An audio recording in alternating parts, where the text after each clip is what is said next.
Le 13 mars, on était un vendredi, on comprenait qu'il allait se passer quelque chose et on a dû prendre, le 13 mars et puis le week-end, toute une série de décisions qui permettaient rapidement à l'entreprise de s'adapter à des circonstances qu'on avait évidemment d'une part jamais connues et qu'on n'avait même jamais imaginé devoir gérer un jour.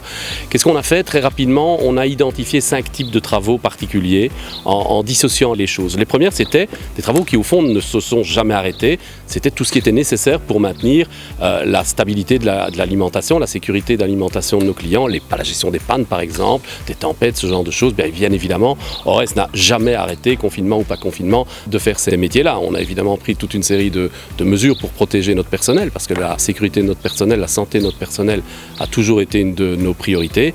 Et je voudrais vraiment remercier ces agents-là qui n'ont jamais arrêté.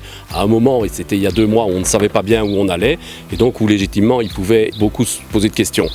Dans le même temps, on a aussi généralisé le télétravail.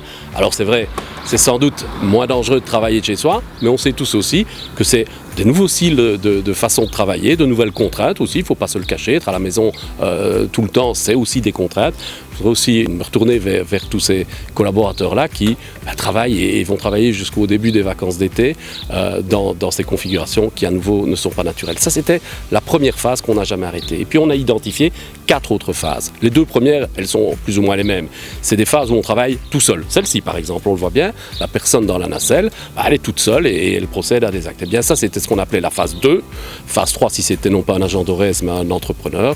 Et là, on les a recommencés assez rapidement, 3-4 semaines après le confinement. La phase 4, c'était les chantiers Orez. Ils ont repris dans la foulée. Et maintenant, on est en train de reprendre la phase 5 qui nous remet en présence avec le client progressivement. Ça a déjà commencé les semaines qui précèdent. Et l'idée, c'est que, je ne vais pas dire on revienne à la normale, parce que avec le nombre d'agents, les centaines d'agents qui vont continuer à télétravailler, j'appelle pas ça un monde normal, mais pour le monde extérieur, pour nos clients, pour ceux qui utilisent nos services, ils verront un Orez qui travaille comme avant le confinement, presque sans aucun changement.